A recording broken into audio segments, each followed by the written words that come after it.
Alright, what's up mga master? Welcome back again sa ating channel, Master Jelon. So for today's video mga master, ay sasagutin natin yung mga tanong sa atin dito sa nag-viral na video natin na tungkol sa lisensya, no?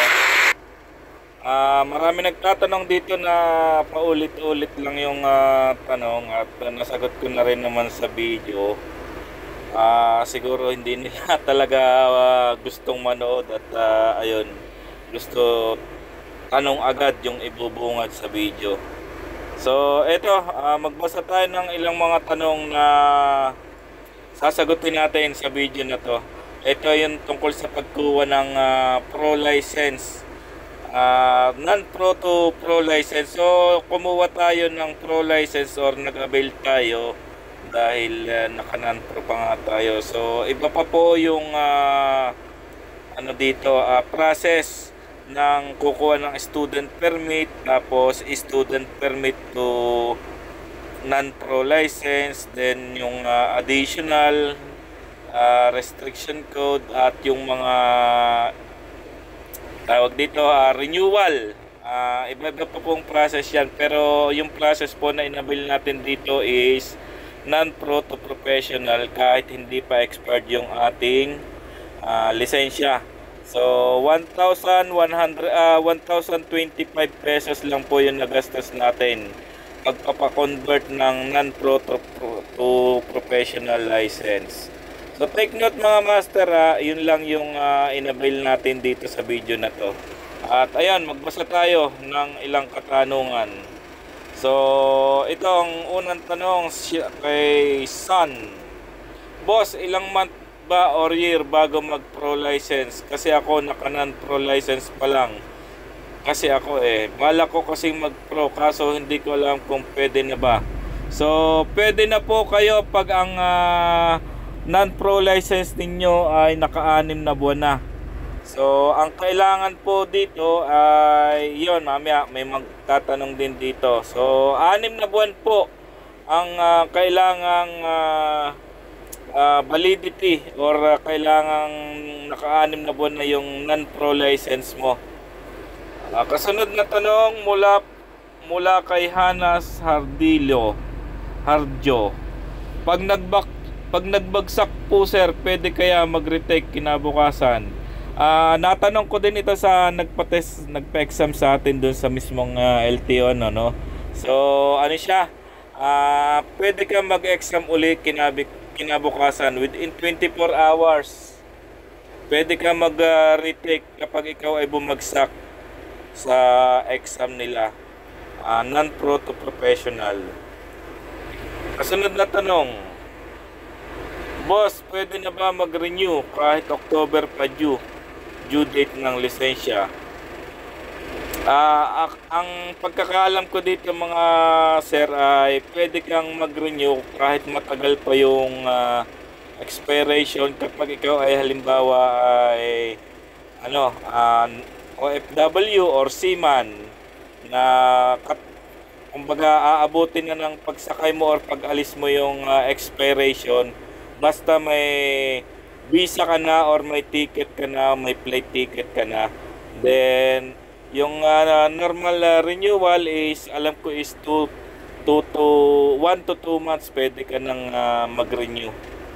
Yun yung nila regular renewal. Paano pag walang TIN number sir?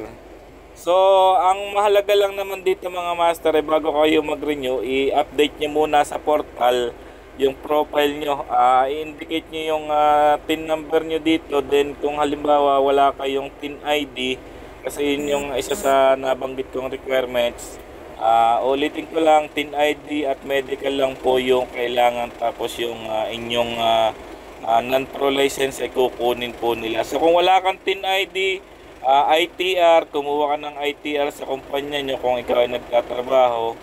At yun, alam ko yun lang ang natanong ko doon sa nagpapirma ng nagpa-fill up sa akin ng form. Pwede ba boss non-pro to CE na? So hindi pa po pwedeng ang CE po kasi is heavy vehicle, So hindi ka pa po pwedeng dumirekta ng non-pro to CE. Dapat magpa-professional ka po muna. So, at least 2 years ka bago ka pwedeng mag-avail ng heavy equipment restriction. Yan po yung nasa memo nila. Paano po pag walang TIN ID? Yan, nasagot ko na to. Pwede magtanong kasing registered license ko sa LTO pero nakalagay na driver license ko you have entered has been registered. So siguro ito ay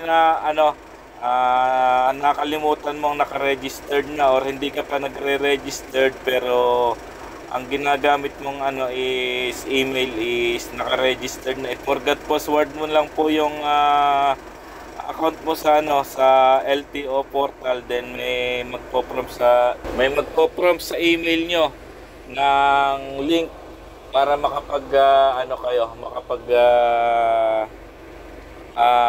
bago kayo ng password nyo. Pwede po ba isabay ang renewal pag magpapa-pro? Pwede po yan mga master. Renewal then non-pro to professional, pwede po.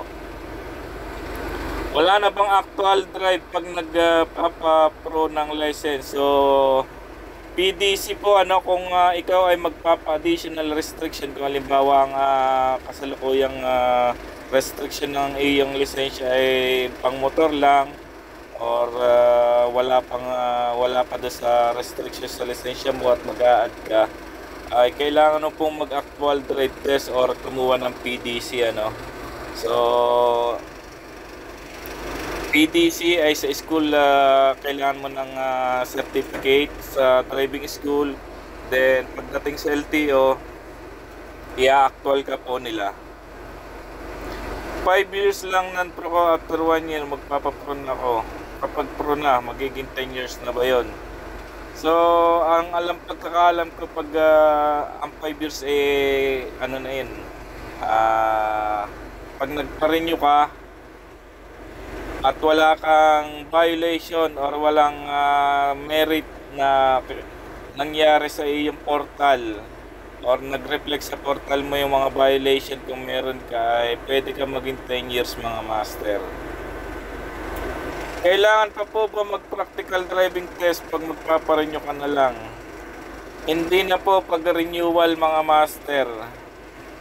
Kailangan mo lang mag-exam uli sa portal kapag renewal. May exam po kayong gagawin sa portal, then yung result dun is dadalhin nyo, magre-renew nyo. Boss, saan ka nag-renew? Napansin para makapag-renew nun. Calamba, Laguna po yung nasa video. Sir, nag-exam ka pa ba nung nag-pro ka? Opo, nag-exam po tayo sa mismong LTO para yun po yung basehan nila kung pwede ka na mag-pro. Idol, paano pag di ka nakapasa? Anong mangyayari at anong gagawin mo? So pag hindi ka nakapasa sa exam, ay kinabukasan after 24 hours pwede ka na uling mag-retake. Boss, pwede na po ba magpa-pro license kung hindi pa tapos ang validity ng non-pro? So nasagot na po natin yan. Pwede po kasi yung aking transaction dyan ay non-pro to professional kahit hindi pa expired yung license natin. Actually 10 years po yung license natin at wala pang 3 years yung ating nagagamit. So may 7 years pa bago ma-expired yung lisensya ko. So ayan mga master, comment lang kayo kung may iba pa kayong katanungan sa hindi nabanggit, kasi yung usually na mga comment dito is nasagot ko na. So ito may nag-comment na bago. Boss, ilang month? Ang code ilang months ba year bago mag-pro?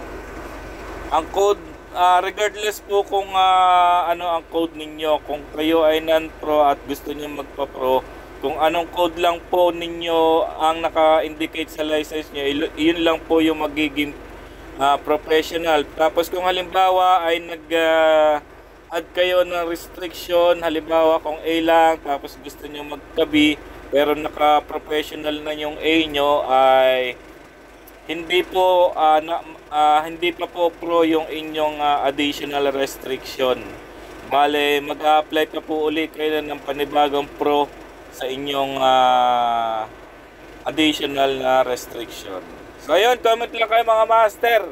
At sasagutin ulit natin yan kung halimbawa hindi pa rin natin nasagot sa mga tanong dito. So sa mga gustong magtanong, pakibasa muna yung mga comment dito kasi usually mga nasa comment section na yung mga tanong nyo at may sagot na. Let's go!